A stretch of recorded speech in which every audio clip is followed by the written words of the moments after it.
So once we moved in, I couldn't believe it actually was happening, because it was finally happening. I found it really, really hard. Like I said, I was the only child. I'm super close with my parents, and we're quite a family of, like, if we have any problems, we really talk about stuff. We're really open about a lot of things. So if we have any problems, we'll hatch it out as together as a family. So we've got a real solid family unit. And I was going to worry that that was going to change. So I took a week off to move in. And I recommend having a certain amount of time to move in. You don't want to do it just on a weekend and then have to go back to work. It's just manic. You'll be out of boxes, living out of boxes, and you just won't get yourself settled. So I would definitely say take a bit of time off. A week, maybe not necessary, which is where I'm coming to. But Dan was going to have a lot of time off with me, and in the end didn't, and had to work so much more than he ever expected. Which is brilliant for any of you who are self-employed or you're a freelancer. You know you have to, I understand, and a lot of people understand, you have to take the work when you get it. But it's disappointing, because it meant that he wasn't really here. I had him for about 2 days, and then he had to work we had him from the Sunday and the Monday, and then that was it for the rest of the week. He was working solid. And our DFS, who we got our sofa from, kind of messed up our delivery date. They were brilliant when they delivered. They did it super quick and under half an hour. So I can't complain about that, but they messed up the dates a little bit. Our Sky kind of messed up as well a little bit, and we had to go through had to redo the order 3 times. So we didn't have any internet or TV apart from Freeview for a while. So we were sitting on the floor, well, I was sitting on the floor watching just Freeview with no internet, all on my own, and it got quite lonely. I had quite a lot of tears. I never felt like, did I make a mistake? I never had that feeling, but I had the feeling of, I wish I wasn't on my own, and I thought, is this what it's going to be like with Dan working so much? But I obviously have a full-time job as well, and once I got back to work, I kind of thought maybe I should have gone back to work sooner, because it's amazing when you're on your own and a place is so small, how quickly you can get things organised, because we had pre-bought a lot of the furniture. So we built it all pretty much the day we moved in and the next day, and it was pretty much we could start putting stuff away quite quick. Which is another thing that I would say, is once you've got all that money saved up, you can just go to like IKEA or The Range, Next, wherever it is you want to get your furniture, and it's amazing how quick you can start putting things away.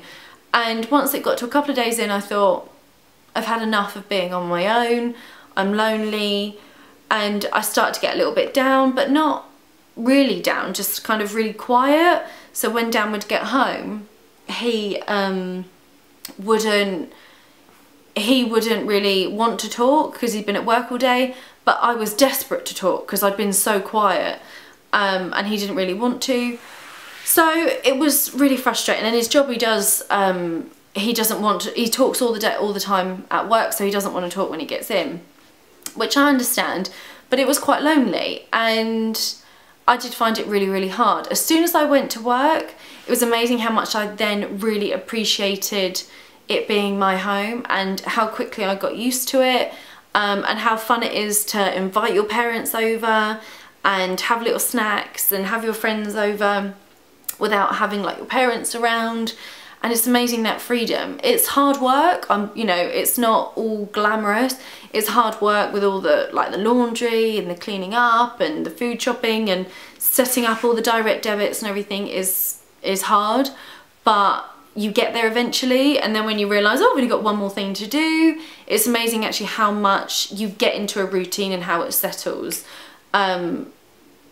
I think for us, it's worked that Dan and I have certain accounts and things that are joint. It's really helped. I think people that you kind of split and take control of different things. So my name is certain in certain things, and Dan's got certain things in his name. And I think that really helps with like balance. Dan doesn't like doing those things, but if you're both living there, and you'll find that a lot of men as well, not to stereotype, but you will find a lot of men might not want to chip in quite as much, but they do, and they will. And if you're both there, it's 50-50, you're both making the same amount of mess, you're both eating, so you're both making the same amount of rubbish, and you know, you just got to work together. And surprisingly, it's been a hell of a lot better than I thought it was, and Dan's been brilliant, and we've really worked together and supported each other, because I think in a video or two ago I think I said that I got a new job. So when you're having a new job and you're going for it, it's really stressful, and Dan has been there to sort of help me, and he's got on and done other jobs around the house to let me just focus on that.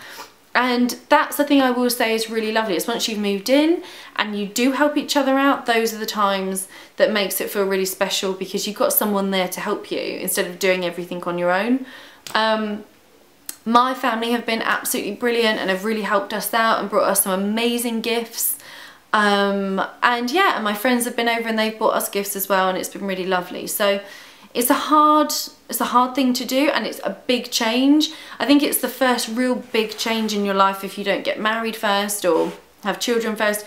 But I think moving out is generally the biggest step you're going to take initially, and to live with someone else is something that's quite hard to do, because you're you're having to become accustomed to the way they do things. But Dan and I had been together a really long time, and I knew that he left his socks around and that he's got a habit of leaving receipts around the place. But then he gets annoyed that I leave the corner of my toast on the plate and I don't put it in the bin straight away. So there's different things, but those are the things that you get used to, and that's what makes it home, is that you've got your little quirks around it. But it has been amazing. I have really settled. I can't believe now it's already been, where are we, three to 4 months now. Has gone quite quickly, but yeah, I've really enjoyed it. I'm hoping I'm going to do more homeware hauls for you guys, because I'm hoping to get a few more bits. We haven't really got to get much more. It's mainly now that it needs to be decorated and I want to paint the rooms. I've had a few people asking for tours, and I'm not sure if I'm going to do that or not. I said that I would do certain rooms. At the moment we're painting the bathroom, we're having a new shower door put on, and we're getting a few other bits just to sort it out, because obviously eventually we are going to sell it. We're not going to invest a huge amount of money into the place because we're not going to be here that long, but I might do something with the bathroom when it's done and show you sort of what's in my bathroom cabinet. I might give you a bit of a tour around the kitchen, because we have got a living room and kitchen combined, which was one of the other things so that I didn't want. So basically, some of the things I would say is get saving early is definitely one thing. You're not always going to get what you want first time round. I realised that. I gave up another bedroom, I gave up a window, I gave up a pet, excuse me, I gave up the kitchen and the living room all being sort of connected. There was a lot of things I gave up because I realised it's going to have a really good positive effect for our future, and for such a short amount of time, for what could be a really long time of it being the way I really want it to be, I'm prepared to accept that. So I would say that definitely you can obviously have these aspirations that you want, but there's something just to remember, is that you're not always going to get exactly what you want. But I hope you guys have enjoyed this video. I hope it's been helpful, and I'll see you guys next time. Bye guys.